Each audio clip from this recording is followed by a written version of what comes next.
All right, definitely. Give thanks. As we say, blessed love to each and every one. Giving thanks for the love in the house. Shalom and Hotep. Salamta. All words of greetings. Tinestelin. Let us make sure all is well. Yes, family, we definitely give thanks for your presence. Glorify the life giver and the keeper of life, the Mawe. Embrace Selassie I is to be exalted. I'm very thankful for being in your presence with us and give thanks for your presence with us. And I'm thankful for being in your presence. It's a wonderful evening, of course, the evening of the 31st day of May. And of course, a very mystic moment, even a celebration moment, even as it relates to I and I. But for sure, this evening, we are going to be having a wonderful resume. The good brother, of course, no stranger to the tiger's nest. I'm talking about the mighty Icern will be in the house with us. And definitely he's already here, just of course, in the VIP room, just waiting for us to reach out to him. But of course, yes, it's going to be a wonderful reason. We're going to be talking about the divinity of Emperor Haile Selassie I.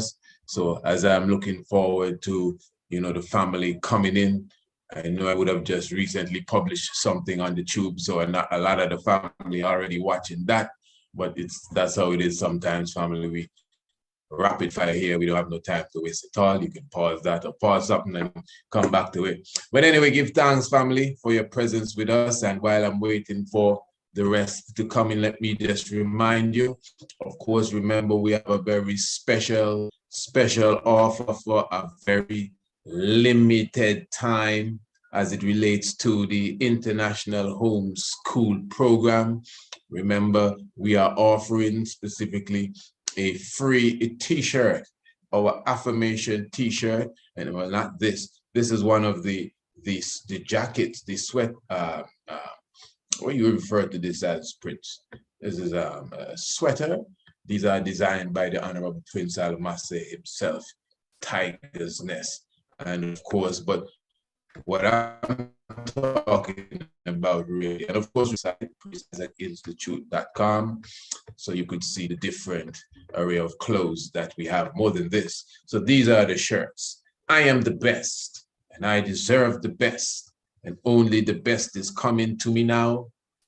And remember, once you enroll your young ones into the International Homeschool Program, but specifically those who will be paying the full enrollment one time, which is much more economical than when you pay monthly, to be honest. So, but once you pay in the full enrollment, depending on whatever class it is that you are taking, the young one will get a nice t-shirt with the affirmations. Remember, at the end of every class, we say this, I am the best, and I deserve the best, and only the best is coming to me now. So you know what to do, just contact us for sure, and we will be definitely more than happy to accommodate you. And remember, we will definitely give you a free preview of our homeschool classes, any class you want to see.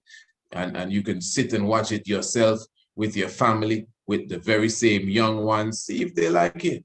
See if they full joy it. I'm sure they will. You understand? And it will be a mighty investment, that you would make in the life of your young one. Give thanks. And of course, just reminding you, and I'm going to say a bit more about this as we go along in the program. And when the mighty Icern comes in, I'm sure he will be able to tell you a few things about Greencastle Hill, as he definitely is in the same land where I am at. And of course, he would have joined me to Greencastle Hill several times. So I'm sure he has his own testimony that he can share with you. But of course, remember the summer solstice is at hand. Now is the time for you to definitely book your spot. Just contact us for sure. I'm talking about from the 17th to the 24th day of June. Everyone know what it's all about. So for sure, double hike to the megaliths that align with the stars. Of course, the cannabis tour, the island tour, the yoga retreat, the chalice talk, so many different things, everything well and set and put in order for our special visitors who will be with us even at that time. So all the information is there, my family, for those of you who will be with us. And of course, who want to be with us, you email us, you can contact us via the WhatsApp or even give us a call, and everything is in full order. So we definitely give thanks. So as I said now, we have with us Honorable Brother Ras, the mighty Icern. And the reason we're going to have this evening is something that sprung off of the Tiger's Temple on Sunday. I'm sure those of you who were with us in the temple, and even those who were not in the temple, I gave somewhat of an abbreviated version of the Tiger's Temple on the YouTube. And really, you could see that the whole aspect of, although the discussion was about the Bible, the whole aspect of the divinity of Haile Selassie I came. And this is why I definitely not only invited Ras Icern to be with us this evening here in the Tiger's Nest, but I'm looking forward to have his presence with us this Sunday in the Tiger's Temple, you know, where we will, for sure, my brother, it's going to be a much more open discussion where I'm sure there are ones that will be willing and ready and waiting to maybe question you on the outlook that I'm sure you will even be expressing this evening. So let me say, blessed love, my Lord. Give thanks. Yes, King. Greetings. Greetings to all the viewers and listeners. The Tiger's Nest, you know. Yes, man. Tiger Temple, actually. This is a slightly different forum, correct? Well, no, this is the nest, but the temple will be Sunday. Respect, because I'm gonna read off the screen here, you know. Yeah, you'll feel the difference in the temple when we get in there. Shaolin style. Yes. We're looking for scholarly reasoning. We ain't no emotions, ain't too much of belief. Let's bring the hardcore facts and put them on the table, you know. Yes, but yes, my Lord, really give thanks again. What I wanted to touch upon this evening, you know, is the divinity of the King, straight up. And as I said, Sunday, you know, we were in a reasonment there and we were talking about the Bible. And of course, you know, the emperor speaks about the Bible. So really, some of the brothers were asking, specifically one of my guests there, one of my visitors was there, Heru, exactly how you see the king. And he was speaking of the king being a mighty God man. And so the brethren, them didn't seem to, that didn't really hit their radar, you know, because they were saying that, listen, man, the emperor is the all in all, the omnipotent and omnipresent, etc., etc. And I don't think the brother was going down that road. So once we're even saying that, well, listen, man, you're not a Rastafari, and because, you know, and then I myself came in now and said, well, I think this needs a little more discussion, you know, because I mean, it's an understanding. It needs a clarity. So I said the best person, and I know for sure, to come and give us an outlook when it comes to that balance there would be the eye, at least for, not to say that you're speaking for Brother Heruin, but I know for sure, no, definitely. So let me be clear. I know he definitely, as a man, he can more than speak for himself. But your perspective on the divinity of the emperor is one, maybe you live with me now, is one that gets a challenge similar to what the brother got. And I would know why. So that is why I want you, you know, to spend some time with us tonight, whether it's a mini presentation or we just reasoning back and forth. And I will be playing Angel's Advocate there, so expect that for sure. Yeah, well, that's better for me in terms of directing the course of the reasoning, you know, that you respond and we have an interaction going on. That make my mind even work better. Because really, just ramble on, you know. Yeah, but let's just go straight to it, you know. I mean, as Rastafari, you know. Well, yeah, you go ahead. If you want to start, go ahead. Yes, no King, because I can get in somewhere. the way I man want to approach this now, and I just jump hardcore and say, well, this is the way I man see it, and I man see it, and I man see it. Yes, sir. But to kind of just reason to the minds, the different minds in terms of how they are viewing the king, because the different minds you deal with. You understand? That's the mind of the man, when the man was a teenager, is a different mind than the mind you have now as an adult. You understand? And although all I and I hail the king, in terms of I and I personal evolution in awareness and growth and spiritual maturity, they are different position on the scale. You understand? It's not just because, well, your name Rastafari, all of a sudden, it's like you and all of the Rastaman drop in the same bracket, so to speak. You understand? As I say, if you compare the way you view life as a teenager, and I'll go below teenager, just as a teenager and how you're viewing life in your 40s, let's say, there's a big difference there. You understand? And it's the same object you look at, it's the same life you deal with. Right? So His Majesty symbolically is like life. And all I and I relate to this life. But we relate to this life based on which part out there in our awareness about life itself. Because you have to be somewhere. That's why they have consciousness. You understand? And consciousness is just one big open space and everybody who run in get exposed to everything like. You understand? It like classroom, if you're not qualified for being uncertain, for being a university, because you don't even pass your elementary yet, then you can't walk into them places. Then doors they will not be open for you.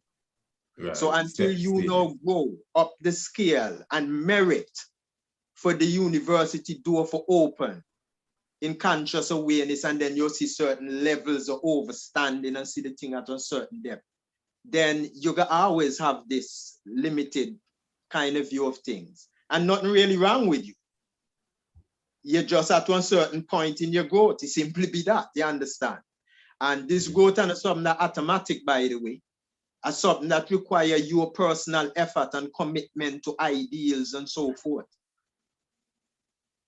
You see? So this is what we're dealing with in actuality. You different levels, different stages. Yeah, this is what you deal with. Because I tell you it, just like how I man personally grow in how I man regard the king, how I man evolve in terms of how I man see the king over the years. You see? I man can speak from that and me now adapt to some concept with some person come and produce from somewhere. This is my personal work. Me come in His Majesty the Almighty, literal, and tear up the place. You understand? Kick down guy if a guy just the king. You see? As Van say, if you're this job, I count you, a destination unknown. You see?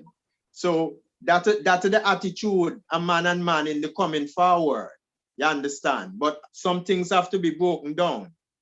Now, let's talk about this whole concept of the divine king. Because in 2008, when I man did the presentation, you actually recorded the presentation. You're my only record of that presentation in Botanical Garden, where I was presenting. Yeah, but we have it done. It's on this YouTube channel too.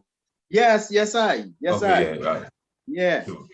Good. But yeah, at that His Majesty birthday celebration, I man present the divinity, the divine heritage of the king in two separate worldview.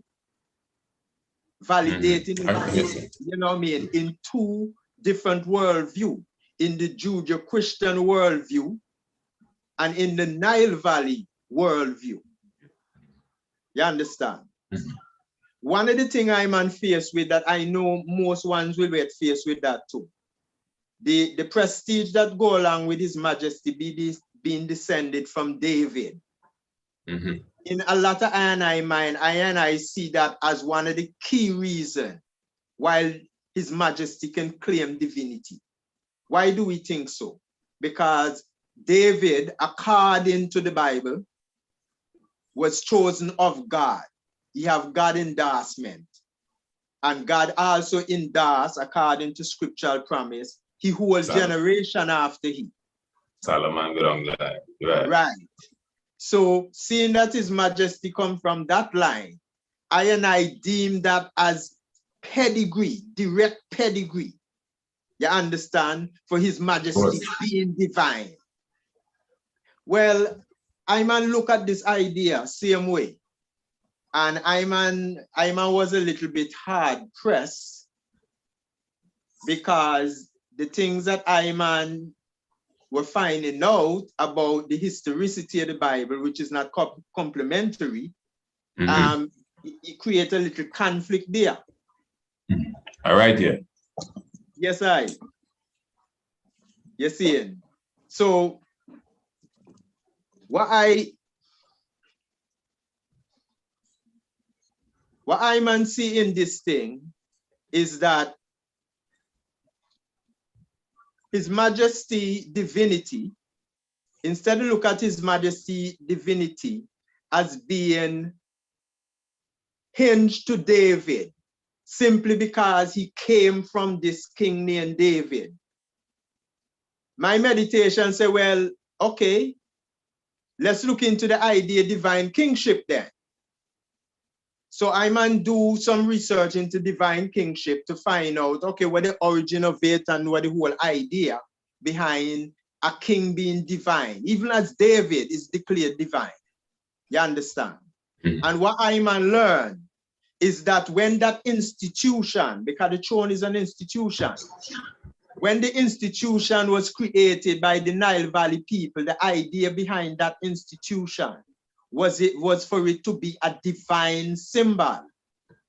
They had a mythological story around it.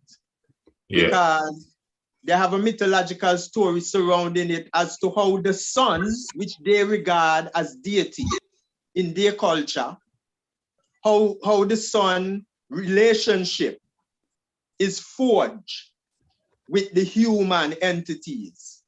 You understand? And that's only just looking at it on a certain level. So the story goes that the sun impregnate, the S-U-N, which is the God, impregnate the woman, the human flesh woman, creating a hybrid child that have both divinity, which is the sun energy, and have mortality, which come from the female, which is the human factor in the whole construct. So you see the symbolism there? Yeah, man, of course. The sun come to represent the spiritual energy of God. The breath that in the body, that when the breath they left the body, we say that the body dead, it's a corpse. You understand? They're saying that that energy is God, and that energy come together, they personify that energy. You understand? And say that energy now impregnate the mortal flesh woman and bring forward this child. Now the concept around this child now become the divine king instituted by God. He can carry out all of God's laws and so on. He can be guided by God's law in terms of how he run his administration, his kingship and so forth. But they say now, there is always two persons sitting on the throne whenever a king is sitting. This is according to the story. If anybody want to look up this story, by the way, look up Professor Lanny, L-A-N-N-Y, Lanny Bell. Lanny Bell. / divine kingship. He is said to be an expert on that particular topic, divine kingship, in terms of research work and all the rest of it. And he captured this story that I'm talking about that the Egyptian had surrounding the divinity of their king. They say the king sit on the throne, there's two people at the same time. One is a political figure, which is the fleshly part of the manifestation. because that fleshly part comes from a specific family and a particular nation, a particular race and all that. You understand? So they say that side of the kingship is the political side of the kingship that advocate in the world. Hence, I'll talk about His Majesty advocacy and so on in the League of Nations. You understand? But then you have then called a theological concept of this same person, which make him now into a deity, into a God. And that is precisely what we are doing with His Majesty, isn't it? But in ancient Kemet, all the kings wasn't seen as Horus or Heru. Well, this is what I may say. This is the symbol. This is the symbol that attached to the institution of the throne and kingship. But we as Rastafari, although we don't know, you know, many of us, we may not know that far back in the Ethiopian history, but we don't Menelik. No, you're correct. But we give Menelik them kind of props. And Menelik is a real because bad man. You see now, as I outlined in the opening, good man. We go along with His Majesty being divine and special because of David in the Bible and the fact that he win favor of God according to the story in the Bible. And I'm speaking this way in the Bible, because in other books, in other sacred books of other religious tradition, it doesn't say that thing there. You see? Remember, Menelik is David too. No, Menelik, same thing. The throne, it even have to do with the individual and what the throne symbolize. So every man that sit down in the throne, he is both a political figure and he is also a theological concept of a God, a deity. I get that. But we definitely put Haile Selassie on a different level than Menelik. And that is because that is for a couple of reasons. That is for a couple of reasons. We can't find Menelik in the scripture and all the rest of it. You understand? So see, we attach certain significant based on these things. But the throne itself, in natural fact, contrary to whether we attach significant to it or not, the throne itself, in natural fact, is a divine institution. And whoever sits in the throne, the symbol apply all the same. They are mortal man, a political figure, and they are also a theological concept. They are God figure as well too. Because of the institution, what it was created for symbolically. So anywhere you go and you meet anybody that named king, this is the significance that really attached to them. That is the natural fact. Yeah, definitely. So now, if that is the truth and the reality, contrary to that's why they wear a crown. The same sun thing and I get you. So if that is the natural fact of the matter, contrary to whether you're motivated by reading it in a special book or anything like that, it means that whether His Majesty descend from a David or not, he is divine. And not only just by what the throne symbolizes, but you can take it further to view the character of the king himself as a person. Well, there you go. That's the main thing, to be honest. You understand? Well, that's what divinity about. No, divinity and just one title for go on somebody and then you just go and act the fool. The divinity that is symbolically of the throne, the person who sit in there, is to fulfill that role. So he is to be divine in his life expression. That is the obligation of a king. You ever see this movie where they say it's this comedy guy from America, but they had this movie that talk about this guy being the king. He from the royal family, but he didn't live in America as one like a redneck, fat kind of guy. I mean, if you ever see that movie, and they end up take the guy and carry back to England, and them appoint this old guy to he for teaching and coaching in the manners of a king and all these things. And the guy said to he, in China, because he a total clown. He a comedy, you know what I mean? He one of them hot dog and popcorn guy in the stand there on baseball game and make nice, you know what I mean? This is the character of the guy. And this old man now have to know, teach he know about what the mannerism that could be attached to kingship and what that symbolizes and what it represents. You know, the guy said to he, the responsibility of the king is a godlike responsibility. If God is perfect, the king have an obligation to be perfect. Hence, the throne is a divine institution. Now, do people go and sit down in the throne that totally disregard that fact?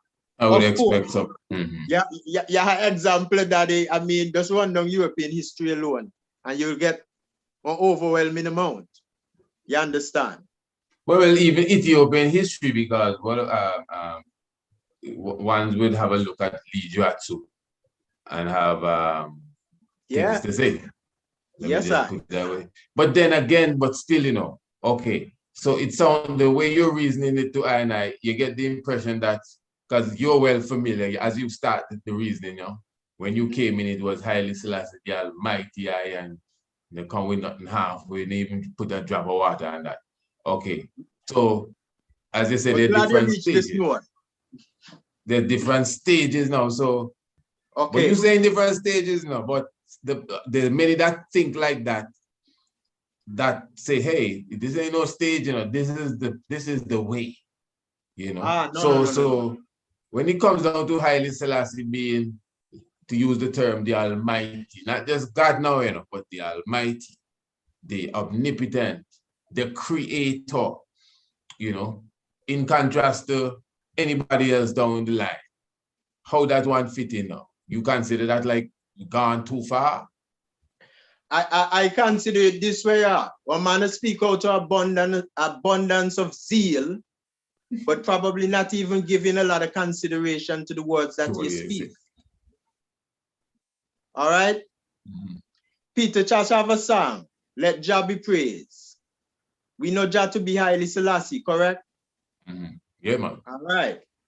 Jah Rastafari. Because say he watered the hills. Yes. Chamber, and the earth was satisfied. When rain falling out of Mount Obama, because we didn't know what that is. Where is His Majesty's chamber? And when I say His Majesty, I'm talking about Haile Selassie from Ethiopia. Where's his chamber above the hill of Mount Obama or any other hill on this land? So then how is those words intended when they were speak then, since that is not literally so? You see where I come from? Well, of course, because what I say, let me bring it a little more clearer to you. Remember we are using terminologies. Okay, we are using terminology to His Majesty, right? That in terms of their practicality, according to the very natural principles that the Creator Himself institute to govern the operation of earth, they would be impossible by even those. We are not dissecting these words and really pay attention to what we are actually saying when we're using these words. We are saying it out of an abundance of zeal for the king person. You understand? And I man can appreciate that, because we're coming from where? We come from slavery. And a big part of the freedom that we enjoy now, the so-called freedom that we enjoy now as Black people, and you can extend that to humanity as a whole, is because of the advocacy, the political advocacy of Haile Selassie in the League of Nations for International Morality.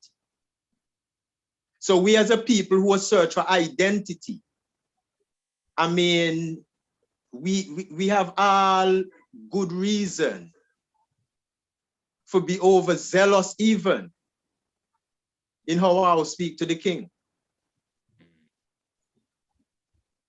Okay, so let me ask you. So, as you say again, it's different stages, eh? So even when, because what I was saying before is that we're accustomed to that kind of question from a long time.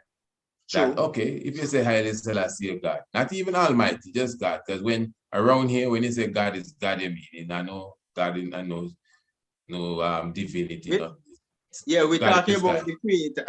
Right. So when the people say, oh, I say Selassie God, Selassie now have a papa and a mama, meaning that doesn't he have a mother and father?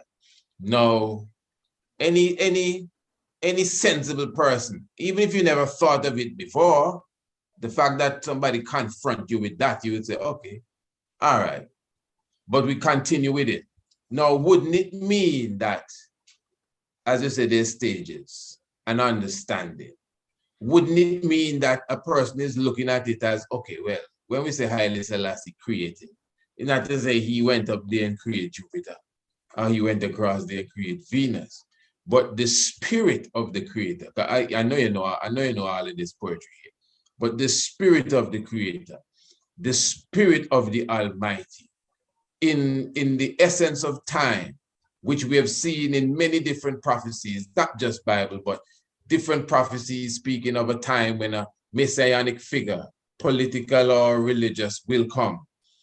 So ones will tell you that this spirit now, the spirit of the Most High, dwells in him, not dwells upon him, as the spirit of the Most High can dwell upon many ones. The spirit of the Most High. But this is the Most High now. The Most High decide to take a flesh, a mortal flesh, yes, a flesh that will have to go to sleep and have to wake up and want something to eat and all of that. But it's the spirit of the Most High in him. So by default, he's the Most High. What do you say about that one? So he may not just look at, he may not be omnipresent in the sense here like all over now. Here I'm laughing enough.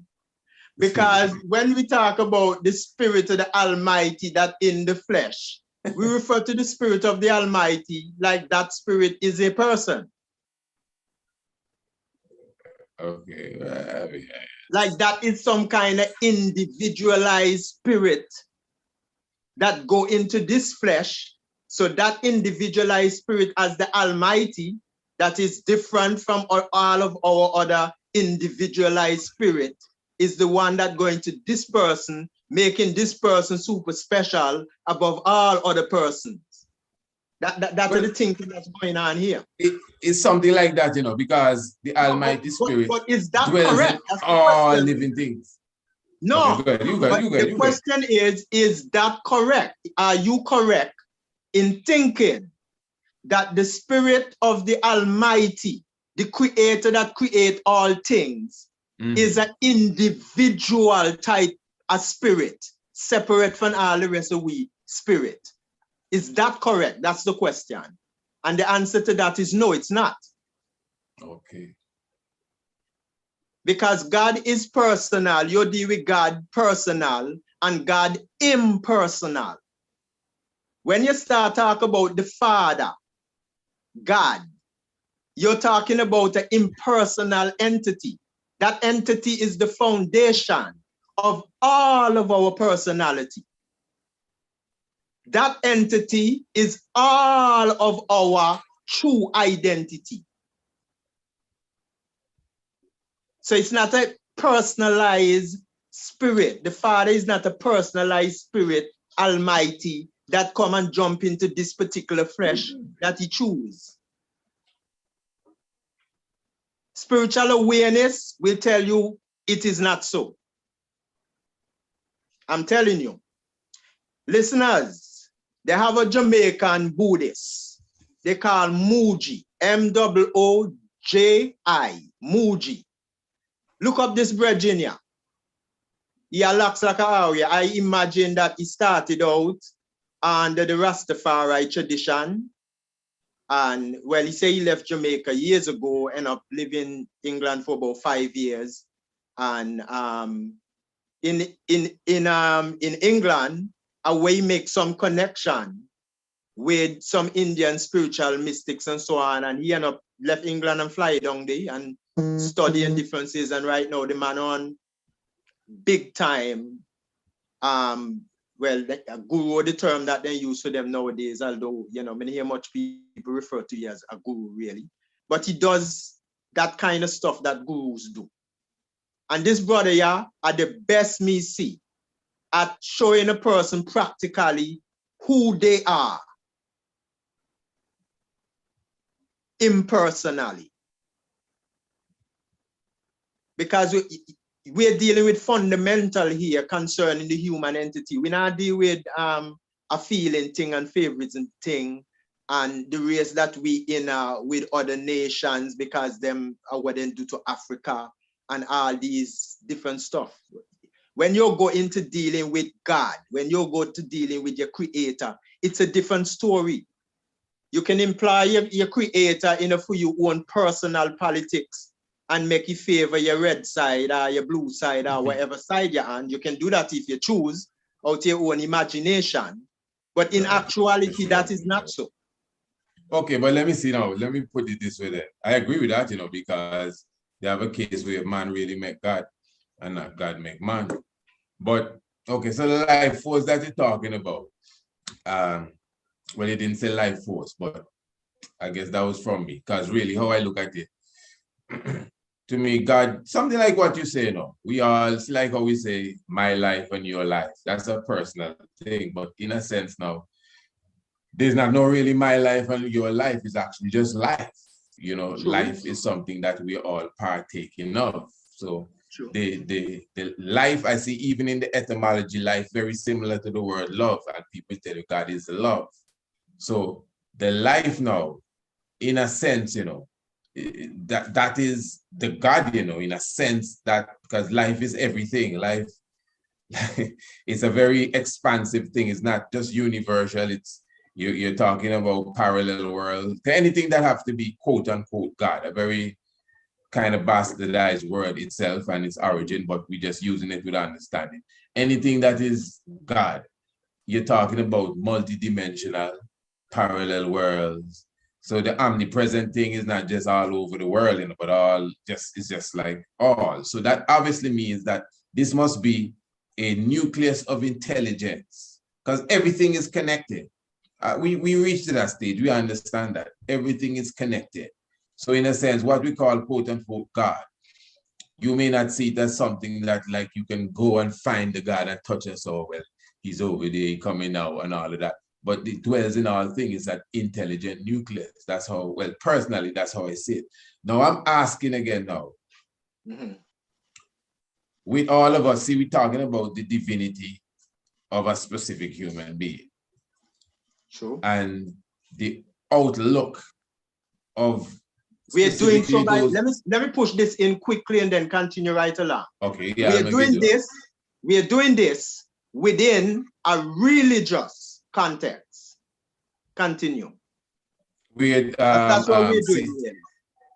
See, but if you look, okay, like my scientific explanation now, I would assume that amongst us, you know, it's just like you can judge a man, not that you're judging a person that level, but you can say, hey, I gonna check for him, you know. Okay, see this man here, this man so dishonest, man. He just keep doing that thing to the eye. But one thing, my brother over here, I know I can trust him. And you are correct in that decision. Now, whatever energy the honest brother has, he may not make him better than the other man in that level, you know. There are different levels to this. But he has definitely shown himself more genuine, at least in that aspect, than the brother man. The other brother man may, whatever energy he's carrying that makes him dishonest, that makes him bad, that makes him a thief, that makes him a lazy bum, whatever energy he's carrying, he proves himself like, hey man, you get some bad marks for that. And the other brother who is loving, caring, trustworthy, there's people like that. He get good marks for that. This is not religion. Now, wouldn't you say that Haile Selassie the first now is an individual who's, because you mentioned character earlier, whose characteristic is of such a high quality. His characteristic, his clairvoyance, his generosity, his genuineness, the little that we have studied of him, that he's worthy to be praised. He's worthy to be called the Most High, because amongst, remember, the Most High, you know, is judged by the heights above other things. So if the so-called God, as we call it, is in all things, that means all things can come up for ranking. And amongst the all things, wouldn't you say that Haile Selassie has proven himself? And other ones would use ancient writings to point to him. But you know, judging him from what you have seen in his life, would you say, Haile, amongst all things, this man has really proven himself to be the ace of the ace, which would rank him now, if you're looking for a God in flesh. Just the last point, something like Ronoko Rashidi. Ronoko Rashidi once said, right? He don't believe God is a human being. But if God was a human being, it would have to be Marcus Garvey. That was his word. So it's something similar to that I'm putting to you. We already established that what we call in God, don't try to put him in a basket or put him in a bottle. No. But amongst the creation of which God dwells in everything, and us, what we call the intelligent animal, there is a person that we can point at historically and otherwise, spiritually and otherwise, that, hey, this man looked like he carried a full charge. Talk to me. What do you think about that? You know, well, I know to break it down. First thing, angels, you know, when I'm listen to the word sound, worthy to be praised and so on, I mean, I overstand it because I speak it as I am involved in religious exercise, you know, coming to Rastafari. Okay, but right, really, yeah. But no, on a deeper level. On a deeper level, right? Let's see how much we really understand anything about this entity we refer to as God. Right. Let's start. If God is, earth is the Lord and the fullness thereof, the world and they that dwell therein. He's everything. What praise would he desire of anything? What would he get out of some praise? No, well, from some insignificant entities in comparison to himself, what could that do to him? Except that we gave God a human character. Because he have a human character now, he have one ego like a Aria, and our ego get inflated when people praise we up and big we up and swell we up. What God really? That depends on your discipline. Would really be sitting around craving to hear these little people come and worship him and praise him and that kind of stuff. No, but I believe that in all honesty, okay, you're a person, enough man does praise the eye. Now, because of the discipline you have, swell your head. Yeah, man, enough man praise Icern, you know. Wow, Icern. I hardly associate them stuff with them seeing me anything to do with any kind of God. If they have any such idea in their mind, then clearly they have no clue what this God is. That's you. But some man, what? Man say, man, no, well, I'm gonna come to subscribe to what everybody might want for think. I come for deal with reality of things. So I am attending to life, not attending to what people deal with.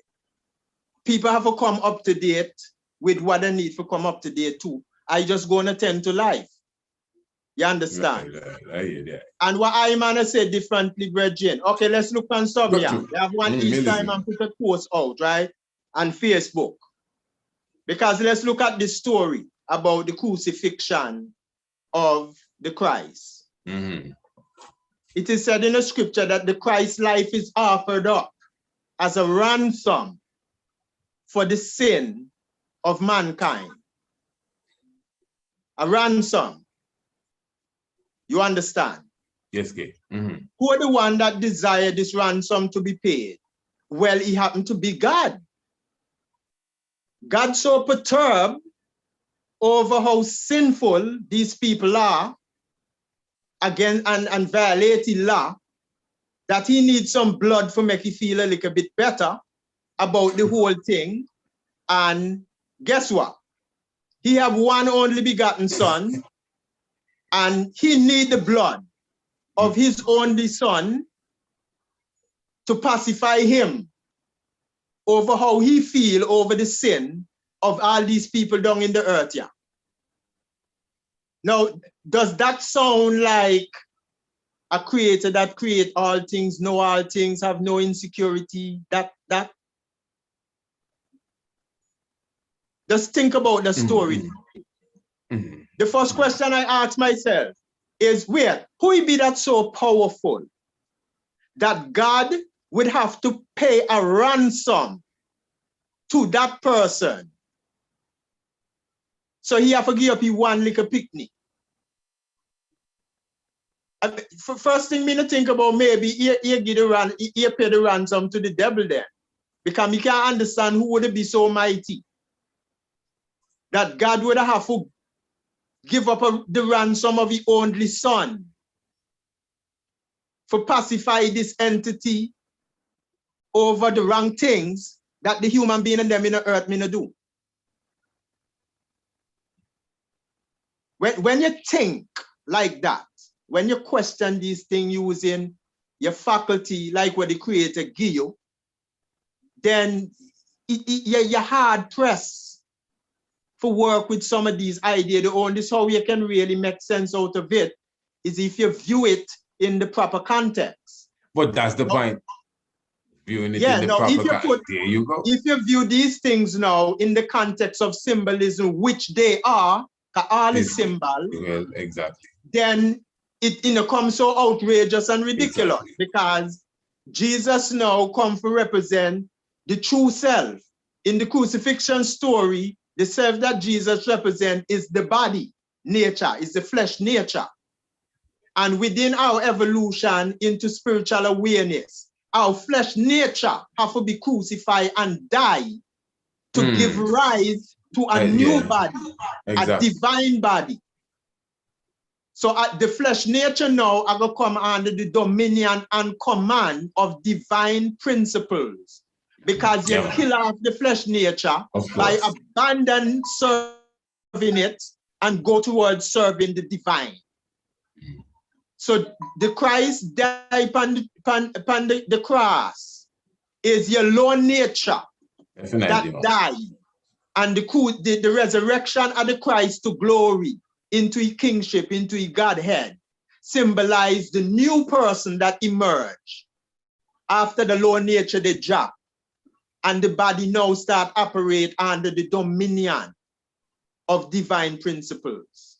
And that's what the whole religious exercise and ritual was about in the first place, to bring you into contact with these ideals and principles, for shape you and prepare you for divine understanding and spiritual energy and awareness. That's what the exercise in our religious ritual, anyway you go and see them, that is what it's for. To prepare you, because who you are before that journey, that nature need to be broken. The nature they need for subject itself, surrender itself to the higher principle, which the Christ represents. Yeah, man, me told the other day, by the way, compliment to the man reasoning day about the 666 and what he represented. I remember which video it was, but are you reasoning? So you have to remember when you talk about the 666 really speak to man, the mortal man, and you break down a reasoning in that point, spot on. I don't know if it's so much a thing the man reads about that. The man feel like the man has scratched it about. Well, I know the reasoning, but but I can't remember when I drop it. But maybe, I know what I talked about. You may not remember when, but the idea that you may express. Yes, true.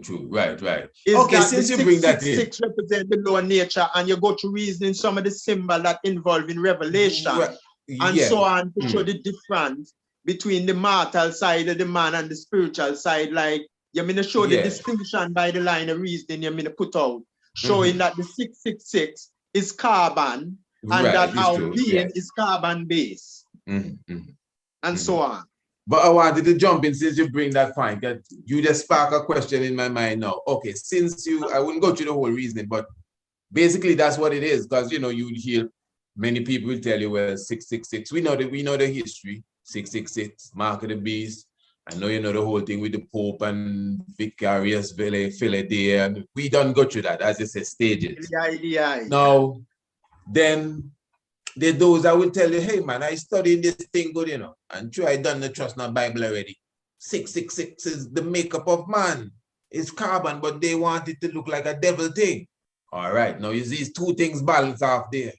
But now, when you meet them somewhere in the middle, what I'm saying, to get to that reasoning, is basically what you were just saying there a moment ago. I think that's why it came to you, is that, okay, the 666, it represents the physical self. Let's put it that way. And just like how not only the Christ gets sacrificed, but in the Old Testament, you sacrifice the beast, you know, which like you're sacrificing the beastly nature of yourself. Right. Just like what you said, to go to the higher self. Now, so we have spiritual and the physical. It don't mean like the physical body, you know, because the words and so does mix us up like positive and negative. Because, you know, a negative now has this negative connotation, but negative don't always mean bad, because the woman supposedly the symbol of negative. So you see how just the word sound twists us up. I'm saying now, see like how we say God dwells in everything. So in a sense, the God is the art, in a sense. But the God manifests where there is that up full frequency, let's call it that way. Now, in the flesh, we all carry that 666 beast, let's say that. But for you to conquer that with the spirit, you have to sacrifice it and whatever else you have to do to it to bring it up to dwell with the spirit. So now, those who are professional and well-versed in compressing their beastly nature, I mean, they don't sacrifice nothing at all. They're not into the sacrificial mode. They now, to me, becomes the full embodiment of the 666. And this is why, although the thing say is a mark of a man, and so, as I said, even in our studies, remember we just come across, say, hey, look, Ronald Reagan have 6 names, 6 letter piece in his name, and we do all kind of maths and say, look, Ronald Reagan, and what the other fellow named Pope John Paul, and all kind of people we highlight. But what I'm saying, what do you think of, because I know in the same way you're not going to believe in a death, but don't you see that those who crystallize that beastly nature within themselves, we all carry the 666, you know, like just like how we all carry God, or we all carry the divine connection, we all carry the heavy weight of this physical body, which is prone to a lot of things, temptation and lust and ego and swell head. So there are those that they just live off of ego, they live off of swell head. And some people are captain of it. Some people are professional at it. Some people stand out to the point that you can say, hey, this fella here must be Satan in flesh. That got to be the devil. Do you believe in that? Because they've been crystallized in that energy, no sacrifice whatsoever. So in the same human, you can come to that, if you want to say, devilish level, while in the same human, you can come to that godly level. Share a bit about that. I don't know how you look on that here. Well, you know, we're working with symbols here, and the symbol of the symbol. If you are operating on the 666 side of your nature without any acknowledgement, without any realization to your spiritual, your upper side, then you're straight up devil, because it's a binary. You're either devil or you're God. You're devilish or you're godly. You know what I mean? It's straight mathematics. So if you're in that side of your nature, good vibes, man, and you become wise, you know what I mean? Even for induce other people into the lifestyle and everything, you definitely, you're functionally when devil right there. Because according to how the symbol work, to live lopsidedly, meaning only realizing one side of your nature, is likened unto hell and evil. Because you lack the empathy of love that comes from the spiritual side, or at least a love that is equal to all man and not a self-serving love, meaning a love that serves you, but it doesn't necessarily serve others. Exactly. You know, so it really straightforward, fundamental thing. This is why the Bible say, whenever you are not under the dominion of the law of liberty, you understand, then you are in bondage. Your state of existence is bondage. Look how free you feel, and run around with your Hennessy and whatever you're going with. You're in bondage to your lower nature. That's the language. This is why the language be like this. And equally, you have people that go lopsidedly to the right, then get so spiritual that they negate them physical. Oh, so then become ridiculous, you know. Because the spirit need one house to lay in, and them get so spiritual that them a mistreat and disregard the physical that the spiritual need for dwelling. So the house will run down, you know. Yeah, man. You see it?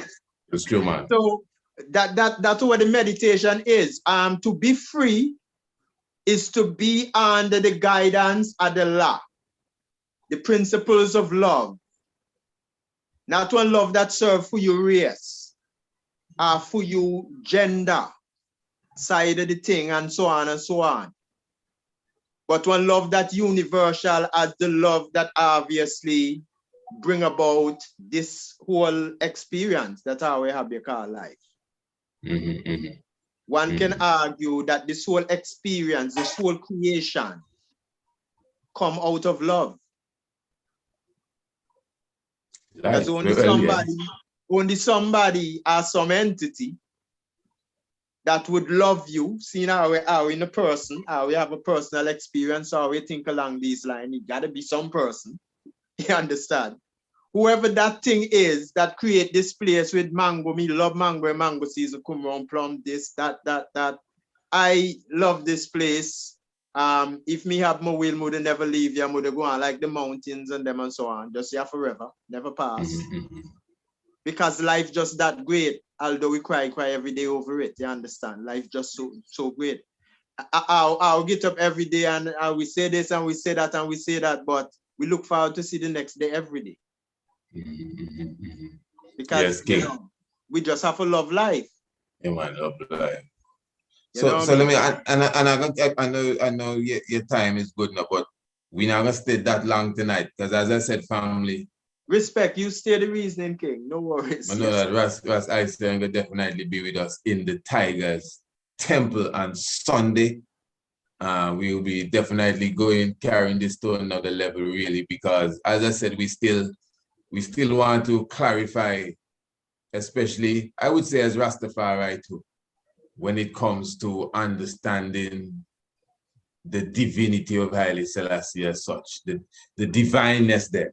No, not if he divine it, because divinity. But how we qualify it? All of that is important. It.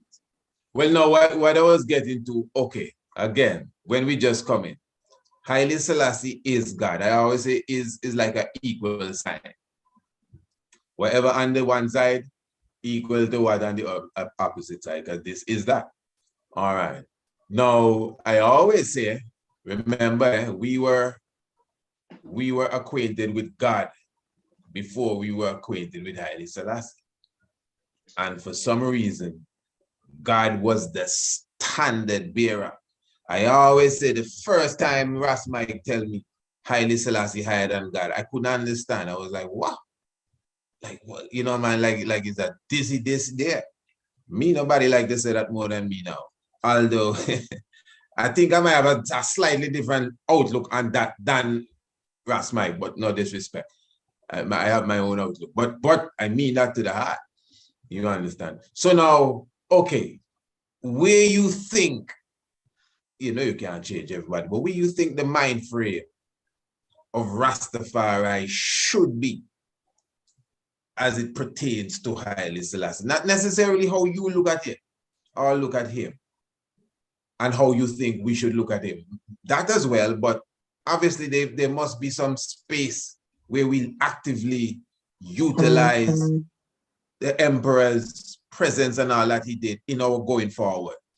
Not just a figure, but exactly how we are supposed to go forward with Haile Selassie on a psychological outlook and a practical outlook. I hope that's not too heavy there.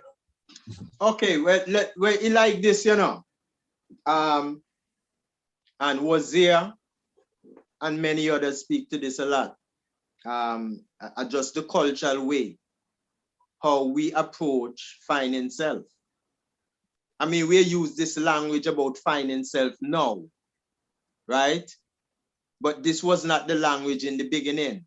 At least when the language about when Rasta does say you have to know yourself before you're back against the wall, for example. The emphasis really was not on knowing yourself beyond the flesh. The emphasis was on knowing yourself ethnically. Know yourself to be Africa. Know yourself in terms of what your history is. Because we were using those things, you understand, to give ourselves attributes so that we can have an identity, because coming out of slavery, we don't have none. You see? So when we enter into dealing with religion and them things, and we say about knowing self,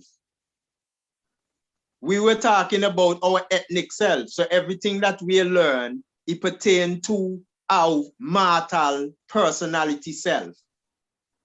You see where I come from? Now, in these times, when the term come to know yourself applies, in about knowing yourself as you're an African, or one Caribbean, or whatever country you come from, and know your history. This is about knowing the self beyond the person. Because only when you find yourself beyond the person that you can claim immortality. Because the self beyond the person is energy, is spiritual, and it can't die. The flesh side of our being will have one beginning in time and will have an end in time, likewise, because of the law of polarity. Natural. You see? So the language of knowing self now in a Rastafari, when we say in a Rastafari that, okay, we have Renaya being the ritual and so on, for that's supposed to gear towards bringing you also to know. Also, I'm saying, because I'm thinking important because of the experience that Black people go through with slavery, that you find your identity through your history and appreciation of your ethnicity and these things. All these are part of the total self. But the essential self is beyond the person.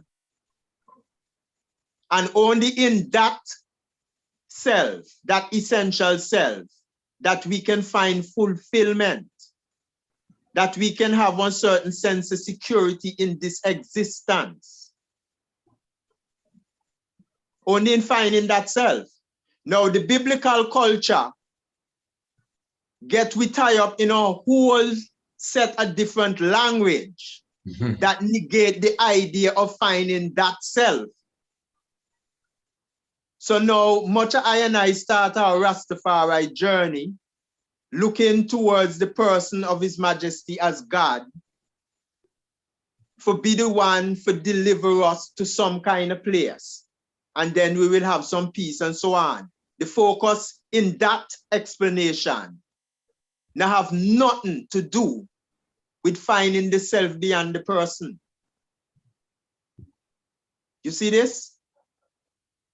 That focus really in the center on that self. That focus is still on the superficial self, the personal side of the self, the flesh side of the self. Because the flesh side of the self are connected to Haile Selassie through African heritage, and you know, it go on and on. You see why? My Lord, I have a question here for you on the board. I did let them know they could ask you some questions. Anyone that want to ask Icern any question before we go, just let it be known. And I'm reminding you again, we are in the Tigers Temple on Sunday. So make sure you contact us to get your link to come into the Tigers Temple. Of course, we start 8 p.m. sharp, Tigers Temple. Eh? All right. And Johnny Johnson says, Elder Icern, any pope in the last 100 years have the biblical background as the King Selassie I, cultural heritage, Solomonic dynasty? Okay. You get that question? It's an interesting question. Yeah. Okay, all right, fair enough. Pope have that? Have I guess the credentials in the last 100 years, have the biblical background as King Selassie, his cultural heritage and Solomonic dynasty. No, nobody bear the prestige of the King Rasta.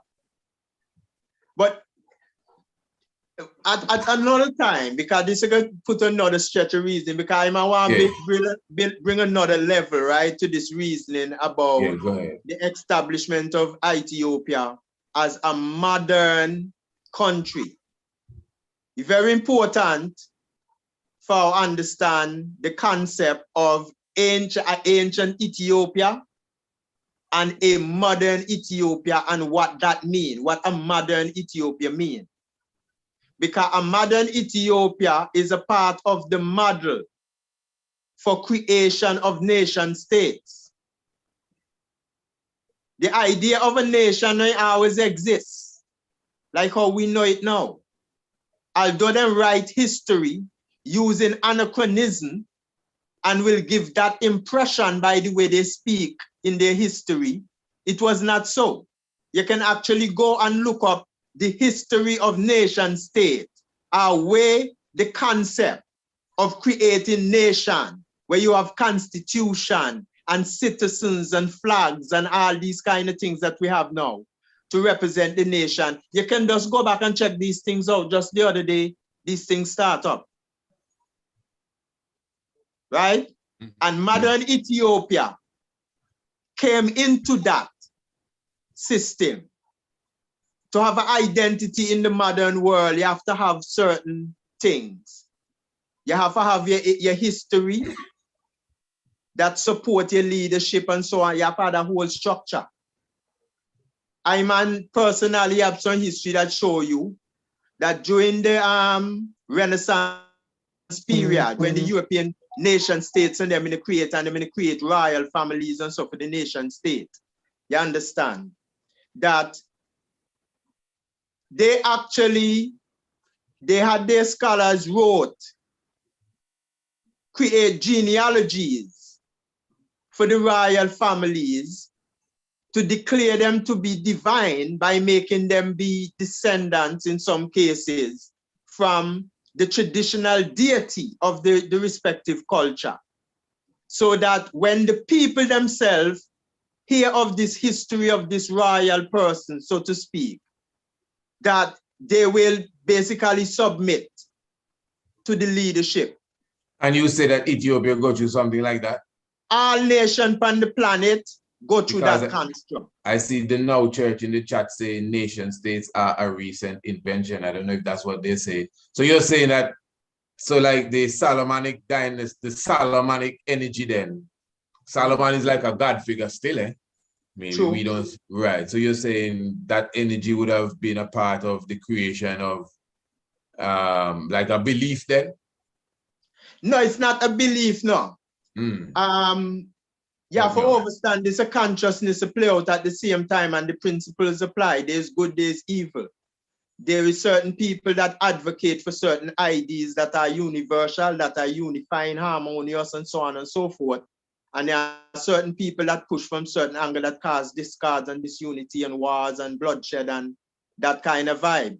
So irrespective of what kind of construct you make, nation and cation or whatever you call it, this principle activity will always be there. The symbol of Solomon and the Davidic throne and so carry certain symbolic importance, certain spiritual significance and so on within the midst of the other symbols that are chosen by the other nations. Choosing the symbols alone and what really give you strength is how much your leaders can actualize the ideal that is attached to that state and Selassie of divinity. You see? So when you're able to actualize that, and the only way to actualize that is adherence to the universal principle of love. But just use one simple word rather than we go into a whole bag of complexity.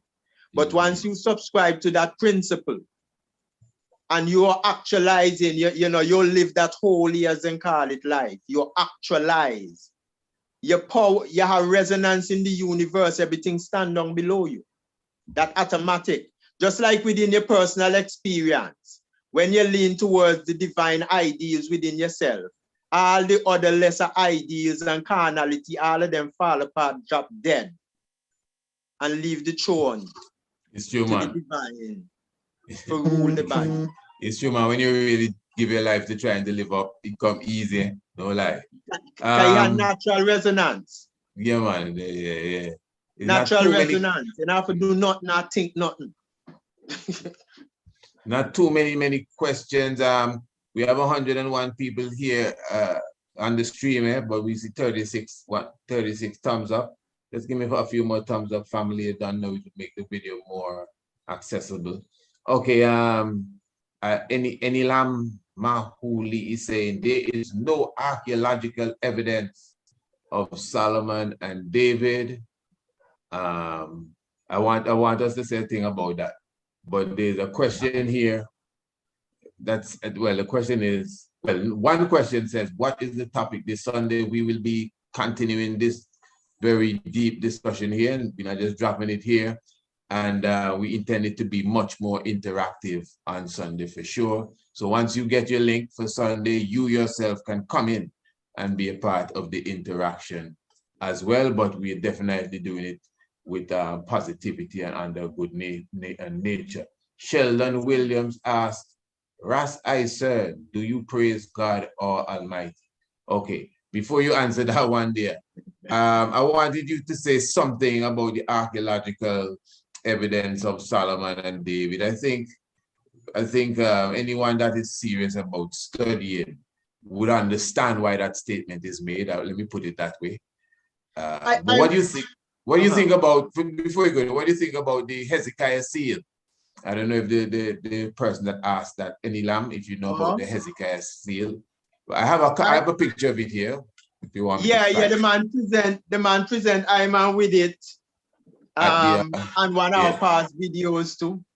Right. So yeah, I'm familiar with it from you really mainly. Let me look through it. Yeah. Right. Okay, look at here. Yeah. But let me tell the man what Iman learned sincerely, right? In Iman research, right? And Iman learned these things through that same book by Johannes Rushling and the campaign for the destruction of the Jewish books. Right? Yeah, that's the sealing. Yeah. Well, we know the Jews and them over the years.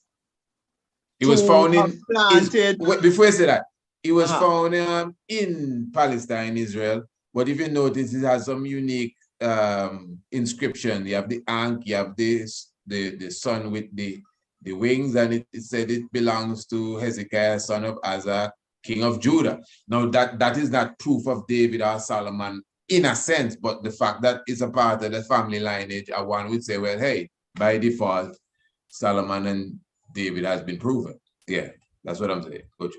Oh, well, I say, oh. we know, right, that for years, because of the claim that the Jews make on Palestine, that they have been planting all kind of fossil and all kind of thing for try to validate that mythical history that they use to make the claim on Palestinian land where they depend now.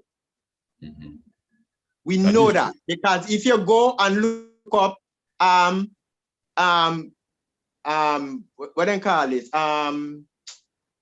if you don't put hoax fossil or something like that, any search along the line, there are anything fraudulent in the archaeological finding, you see ton of these things. Let me tell you something that we not appreciate, right? That's true. About the history of the nations. Again, the creation of nation state is something that fairly recent. Beyond the Renaissance coming up close to our time, during them time period, they come up from the Renaissance. During the Renaissance coming up, that all these things come together, where they create nation state. You understand? Now, in doing so, I believe personally, from what I man check out research-wise, that every nation first history is mythology. Wow. They use mythology to establish the foundation of the newly formed nation. Remember, the nation is a concept. You see it? They have to use mythology to establish that. And what they do now within the mythology, they have them values. The values that the nation could be about, and so they have all that they encoded in the mythological stories, a historical account. So then you can hear about brave man of Wadadli that done some great things. They find some book under some place, deep down in some place, that talk all these great things about some civilization that used to be in Antigua and things like that. You understand? But can bring you for appreciate something else too. The discipline of history itself as something that fairly recent, although they give impression that men were recording the history are event with some sort of keenness that we in this time now can trust whatever they turn up and say that they have as some literature, then find some way. Just the other day, contrary to that idea, just the other day, that they actually add criteria and so on for qualify, in order for qualify what is history or what will not be considered to be history. In other words, they set criteria for the thing. You see it? Yeah. They invent history in a sense. Yeah, you have one guy then called Van Dyke. Oh my goodness, how I could forget his first name. He was the one that they attribute for bringing certain criteria to how you qualify what is history. Me talk about guys that just round the corner, yeah, 17 something or 18 something, just back just here. So what we see come up as history and all kind of information that come from all about these information are like one place for warfare. Among nations are jostle for power in the earth over territory and this kind of thing. Because through these history, these so-called history, then they can make certain claims. So, okay, What I know want to do now, I attribute to the first history in the farming of nation to have some kind of devious intent. You know, no devious intent per se. You understand? That first history that lay out there is the foundation of the nation. And the nature of things is when you make a historical claim, except anybody can step forward and credibly refute your claim stand as truth. Yeah. So when you make a historical claim and you say you come from whoever you come from, and one man figure, well, he make up that, just simple so. You would have to come and bring one case in the court and bring evidence to prove and refute the claim that this nation would have made about the past. And what document he produced for said this is history. You would have to come bring information to refute that and challenge that. Or else, that stand as truth, that enter the history book forever. Right. That is the real nature of things.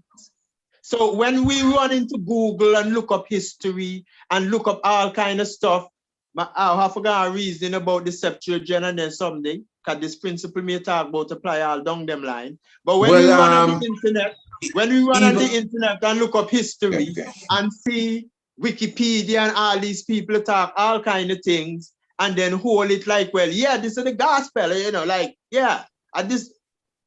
really go like that, because these are guys that sit down and have criteria and vote on it and everything. Then vote on it right down to what is considered to be the word of God in the Bible too. Even that, vote and decide what set of words will be considered the word of God. Yes, sir. They have other sacred book like Apocrypha and the Forgotten Book of Eden, the last book of the Bible, that have many books and gospel of Barnabas and all kind of something that are considered to be the word of God in a Catholicism and so, because they were never canonized as such. Right. But so even the things that we call the word of God, and turn up and we are ready for going with all kind of animation over the thing, like if is this creator that would have created the whole universe, this is his direct instruction and man inspired and nothing tall go like that. Like the Bible. No, it come like that. A human people that decide on what qualify to be considered the word of God and what doesn't. Now, I'm not saying frivolous, but this is the truth of the matter. But here, I want to get to a question here, but I'm saying Sunday too. All of that will be a part of it, but listen to this, it's a little discussion here in the chat. It's not even really a question to the eye, and you can just tell me what you think. So again, the Now Church telling Enilam Muhuli, that is true, because I think Enilam was saying, what has been attributed to Solomon and David are the kings of, I think it's Cush and the Nile Valley, and the Now Church is saying to him, or her, no disrespect, please, not too sure. That is true, but there was a real David and a real Solomon. Their legends were modified after Kemetic rulers like Amenhotep III. What do you think about that philosophy? That's the next idea, that, hey, okay, you can't find David and Solomon because the real David and Solomon were under some other names, like Akhenaten. Man will tell you about Akhenaten is either Moses or David or Solomon. And then ones would use the King's List that you would find in Dr. Ben's book and wherever you find it. And you do see some of them ancient Kemetic names coming in the Ethiopian King's List, the Amenhoteps and the Amen-Ra and so. So when you think of that idea that, hey, the biblical, the Bible is history, it just has been covered over with Jewish characters, but it all leads back straight to the king too. No, I man refute that. Okay, and you have many things that go on in the field of archaeology to throw that out. I mean, you have Jews who come out in a Rasta. Jews, not Jewish people that have made the claim and that land in Palestine. These same people are people from among them who can't take up no more in their conscience, that are come out and write book. People like S. David Sperling with the original Torah. That to tell you they have never been any Abraham, Solomon, and down the line so. Sperling, you're the first one to mention it. Yeah, he tell you one allegory that there's a deeper, a second line of understanding to what play out on the surface. And the real crux of the matter is in that definition below the surface, not what on the surface. The surface is symbols. Along with David Sperling, you have Shlomo Sands, one Jewish professor. He have two books. The invention of the Jewish people. Invention of the Jewish people. And here show you the history. Go back to Bengali and our the first president name. Here show you the history of everything and show you how they construct it. Here show you, here tell you in straight language that they use the mythology of the Bible to make the claim on Palestine. Right. And to complement what Shlomo Sanza say, you have Professor Israel Finkelstein and Neil Asher Silverman, who wrote the book, The Bible on Earth, that do some excavation right there, Palestine, they one side, and found out that back in the 13th century BC, which is Moses' time, that Palestine was a province of Egypt, which is saying that Egypt extended from where we know Egypt is today to encompass the whole Middle Eastern area. It is this area, by the way, that after Alexander the Great conquered Egypt, and then subsequently the Romans overthrew the Greek, right?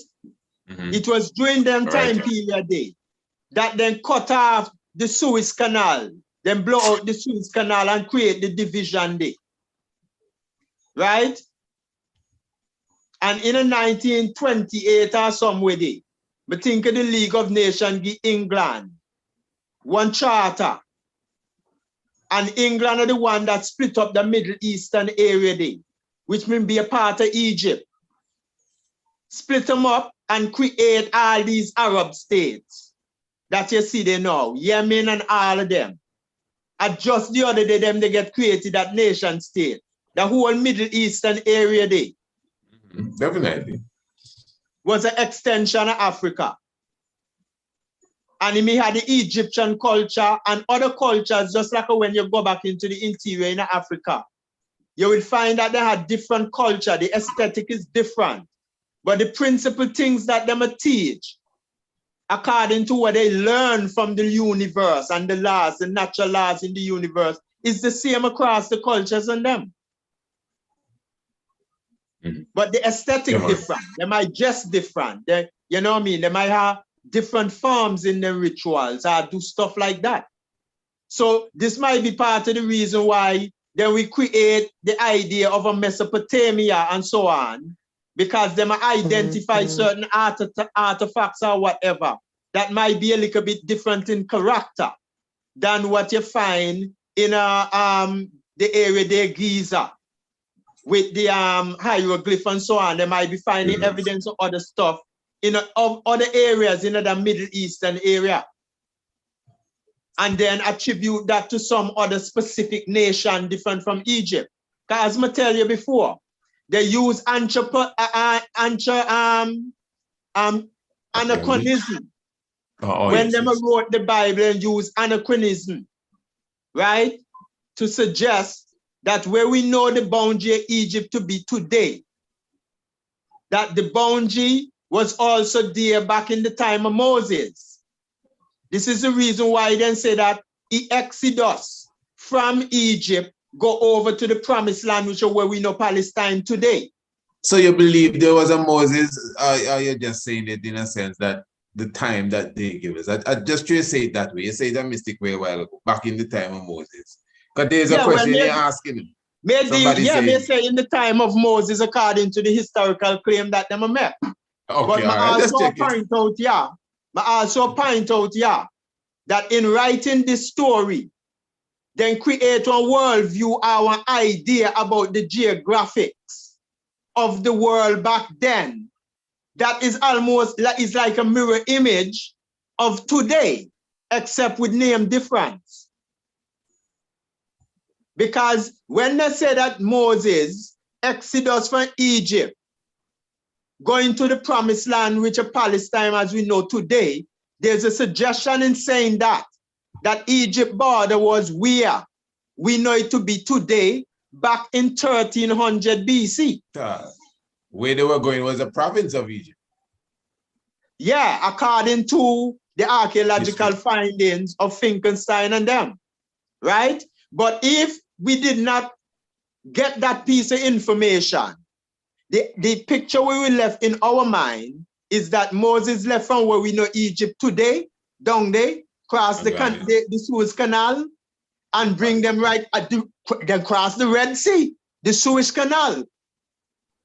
You understand? Forget over to the other landmass, which is supposed to be Palestine area.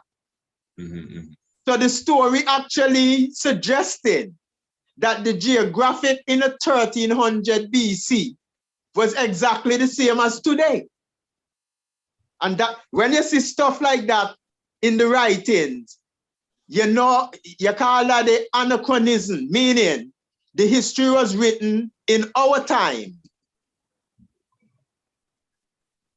They use the elements of our present time to write something about a time that is way out, back, beyond this time.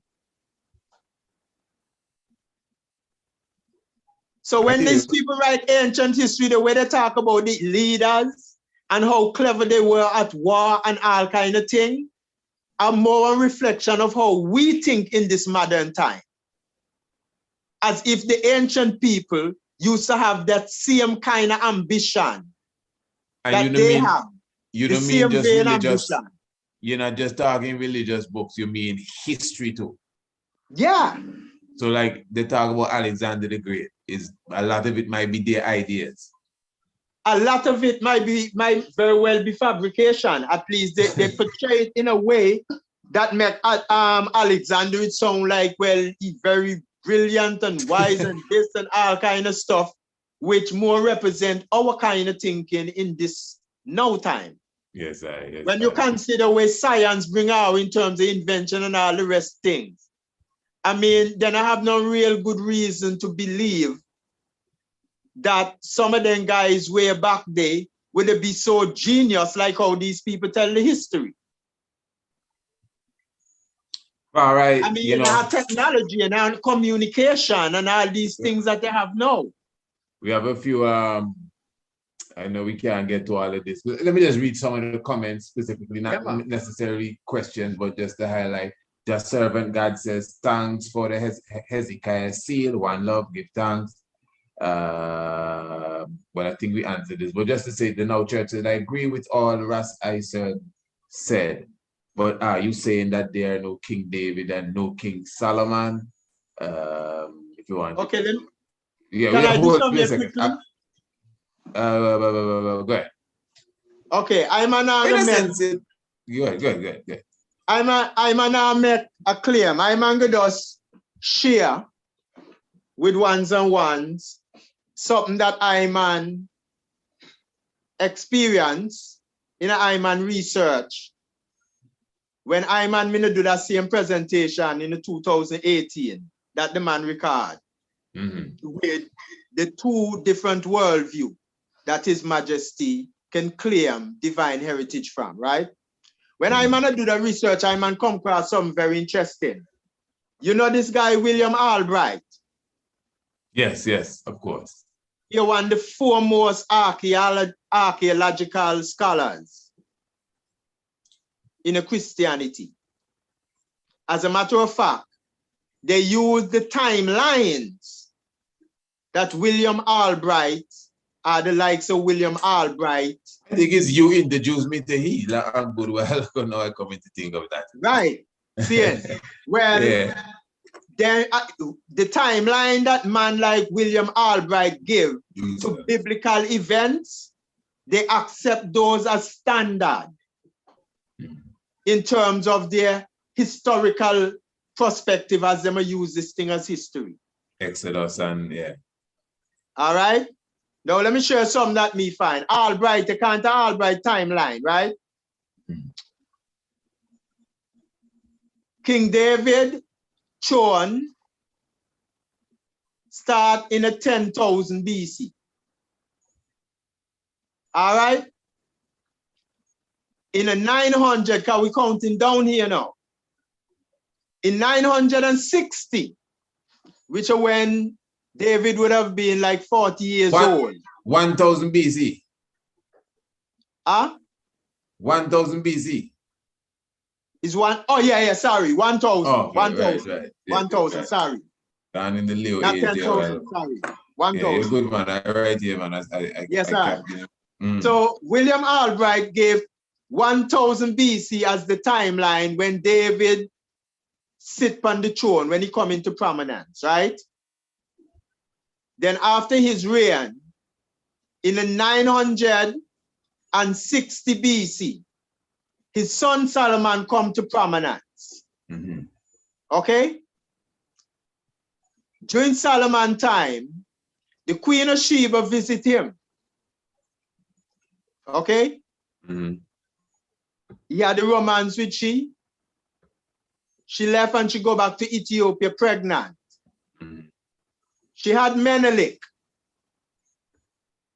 Menelik grew up until he be 22 according to the Kibronegas.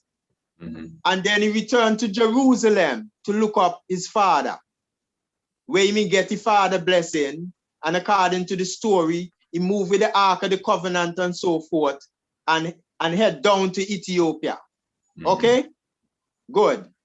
When you look in the chronology of the king's list for Ethiopia, it tells you that the Solomonic dynasty or the Davidic line was established 957 BC with this same Menelik, the son of Sheba. 900, you know? Yeah. And 57. In other words, 3 years after Solomon come on the throne of Israel. Yeah. The Solomonic dynasty started in Ethiopia according to the date that they give it. 3 years after.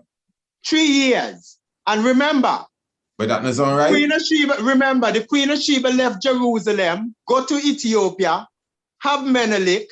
Oh my he grew up to 22 before he go back to Jerusalem. And yet still, the Solomonic dynasty were able to start in Ethiopia in 3 years' time after Solomon sat on Jerusalem throne, starting with the same Menelik that was 22.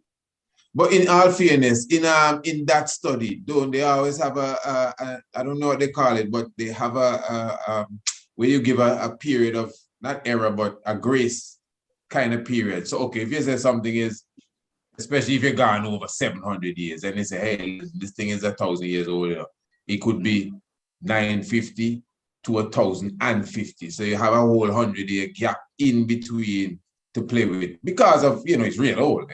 So they actually have that in that study, that kind of in archaeology where you give it a gap. So if you say Lucy is 3.2 million years old, if you find out it's 3.5, you can't say, well, boy, we were wrong, you know. I mean, I can't believe we made that big mistake. Not what I mean. it's still in the same ballpark. I'm just well, asking. look, I man, you know, one way or the other, you know, me now have a preference in terms of how it is. Right, I man just deal with the facts as them present them, like, but me not really have preference in terms of whichever direction it goes. You understand? But I'm gonna say this for tell you, right? That they have something called traditional history, and there's also such a thing as real history, meaning things that really happen. The earlier the history be, is the more traditional it is. And so you're going to find these inconsistencies. Because traditional history is really mythology. It is not things that actually happen. Well, so logic will not line up. Can you compare biblical traditional history with, for example, look at the history we have of Kemet then. And okay, according to modern day archaeology, they would say that King Nama was the first dynastic king of Kemet. And we know the history, we have a list of kings and what they built and so on. So would you, I would say, I don't think that that specific history came out of myth. In fact, to me, you could distinguish clearly between the myth and the actual history of Kemet coming down the line. And that is older than what we're talking about here. We may not know it all. I know we have a lot of gaps, but the little that we have picked up, I more said this more is very accurate. The ancient weren't interested in a history that speak about individuals too tough. The only reason why you have so much a history talking about king is because in ancient time, the king really symbolized the government. Right. Because the king can issue laws and all the rest of it. Within the king is the executive, the legislative, and the judiciary, because the king used to sit as judge also.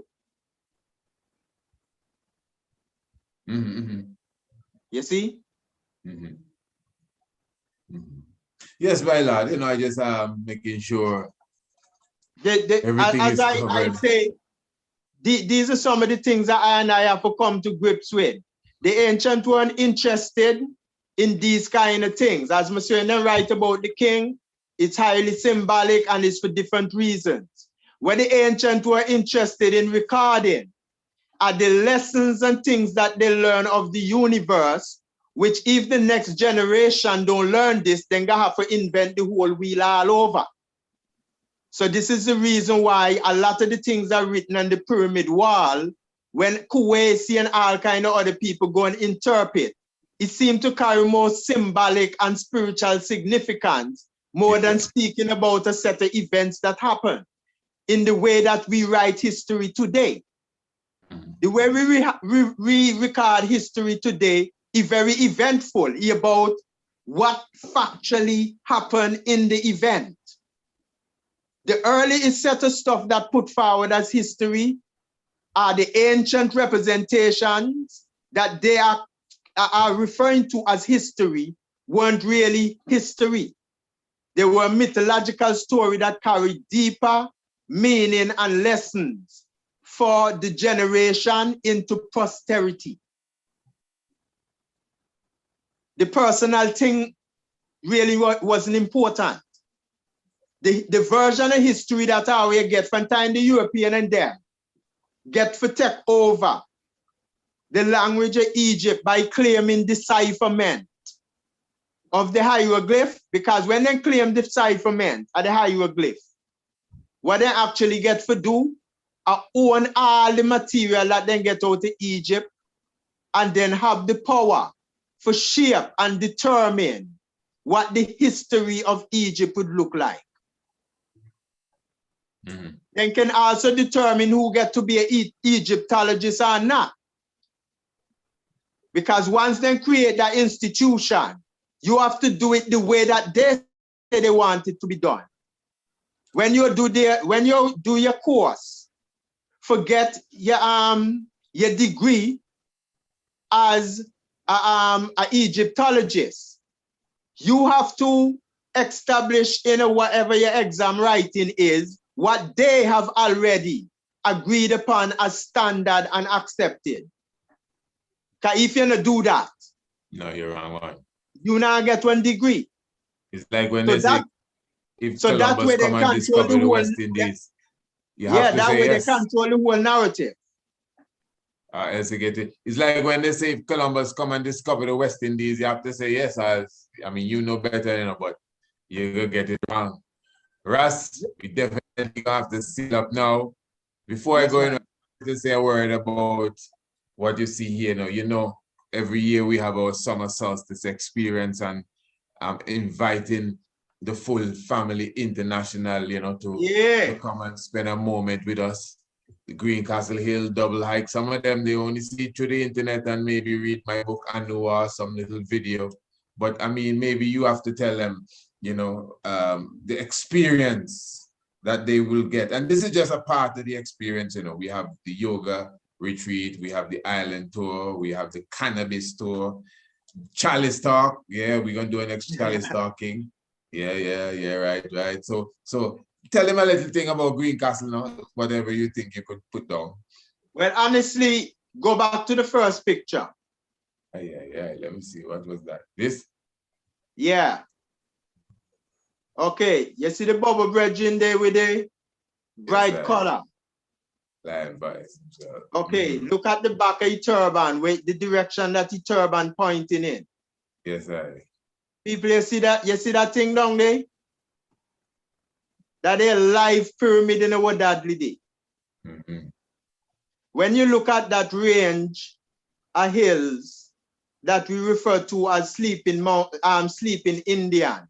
Yes, if you look at that range of hills from Fort James, it look like an Indian lying down. But when you look at it from the Greencastle Hill, from the megaliths and them, yes, you're actually seeing pyramids in the distance. All alignment. You seeing? That to me, up to now, I have a WhatsApp chat group, right? And the picture for the group is a snap of the mountain range. with the sunlight beaming out through some cloud down towards it. That sounds like a summer solstice too. Yeah, a really magical look. You understand? But I think in terms of even better appreciation for the site, is to publish more information about the significant, what do you mean? One of the questions, by the way, I'm kind of glad that we're going down this line, because this is a question that always come to my mind to ask the man still, because the man clearly have, sort of profound appreciation for things like megalithic sites, the whole constellation, the movement of the stars and these things. The man into that intently. And one of the tangibles for me, I don't know, maybe that just because of my personality, but the things that catch my interest are things that speak in a way to me that I can say, okay, all right, something about knowing what's going on in the star then that can make a difference in my life then, tangible difference. And so I always want to ask the man, by your level of appreciation for these things, what does it do for you? Because maybe by you doing that, it will help plenty of we outside there like myself. Get a view into what it is about these things that is so fascinating and worth the attention. Remember this would the man go by that? Yeah. Remember, just like how you seeking knowledge, one thing, this is a continual university. Even just Greencastle Hill is a continual university. Like this time around for the summer solstice experience, we're gonna have a star night watch. So when we have this Sunday hike, which is usually the afternoon hike on the 19th, when the sun set, those of us who will stay on the hill, because some will go down, they'll be well let down, those who don't want to stay in the night. We're going to watch the stars come out, and the few alignments that I've picked up in my own studying, because I'm doing a lot of research on that hill, I'm going to, you know, show it to the family that is there, those who will be coming, if the eye is there. Because there's some mystic alignments there, you know. There is the open mouth ceremony that is seen in Kemet is highlighted right on Greencastle Hill in relation to the Azez, or what is known as the Big Dipper. So I'm going to show the family all of that, but you have to see it in the night when the Big Dipper comes out and go behind the rock that represents the open mouth ceremony. It's a deep, deep, deep stuff. So it's just the knowledge that we learn, you know, throughout life and our studying. I can apply it more and more as I continue to study Greencastle Hill and continue to study the heavens and link the two together. I mean, there's so many things up there right now that, I mean, that just stands out. There's stones that are related to the sun and Venus, and you could see that it will be a specific time when Venus is at a specific angle to the sun at its down setting. The light will shine perfectly into those holes that have been prepared in the stone. And that will unlock or lock something because of it, the mystic way that is set up. So it's deep, you know, it's a deep science. It's something to really look into. And so it's just a joy for I. To me, just constant studying, constant meditation and constant knowledge. But my Lord, we definitely have to make that step. And of course, as I said, just inviting the full family to be with us here in Antigua. And that will be from the 17th of June. It's June already, in the next few minutes. It's June already. And so we're looking forward to the family coming through. We're going to carry them to Ras Freeman, and we have our cannabis store, Sabbath service, and everything will be, and the idea will meet Ras Icern too. So it's a full package. A 3-day event will be again? A 7-day event, full 7 days. Okay. 7 days from the 17th to the 24th. You know, so everything culminate on the hill. Well, it's two hikes. The first hike will be the 19th. That will be the Sunday hike. We always do a Sunday hike closest to the equinox or the solstice, because that's the hike now. You know, we invite the people of the island, the nationals, and they don't know Sunday time is when they're free. And you know, have night being here on the hill. But the Tuesday morning, which is the summer solstice, we're going to have a morning hike. It's going to be a lot less crowded. Usually it's just the guests. And that will be a more serene sort of hike. We watch the sun come up and, you know, observe the alignments there as well. So we have a yoga retreat on the Thursday. The Wednesday is a free day. We intend to have a lecture the Saturday evening, you know. It's just going to be a great joy, man. You know how we do it. Everything is well in order. Yeah. We're going to seek for full take as much as we can. Yes, man. But definitely we like for I see the sunrise. The night watch. Yeah, man. The boat should be a part of both. Definitely. Yeah, because me come there the man a couple of times, but honestly, I do not have that certain appreciation for it, except just following your energy. Well, give support to it. So would I really like for be little organic, you know what I mean, like authentic about that, and forget to see some of these things that you just mentioned, and so I think will help with that for me. Yes, my Lord, give thanks. So Sunday now, we're looking forward to you on Sunday. As I say, in the Tigers Temple, we're going to begin at 8 sharp. And you don't know how you go. The ones will be, you know, it's going to be a reasoning. We'll talk more about it as the strong goes on. And we just giving thanks for your presence this evening. I know the reasoning was up full. The chat definitely was lit. And many, as I said, great reasoning. So we're very thankful for such, you know. So any sealing words before we depart? I'll set all one still, you know. I mean, particularly for one that will, you know, receive my word with a bit of discomfort. You understand? Given the traditional way that we've been taught and the way we learn this thing. You understand? I like to say differently, there's a level to this thing, contrary to, you know, the particular focus of my reasoning so far, that give His Majesty the status that we attribute to him. You understand? But there have to be some balance in terms of how we view this thing.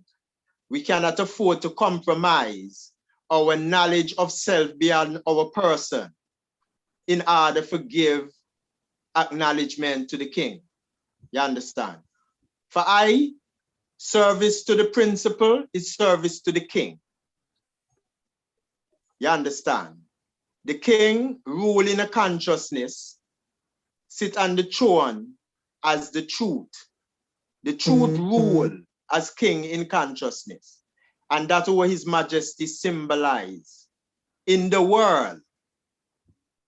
You understand? This event of the League of Nations is not a simple event. You understand? That's not a simple event.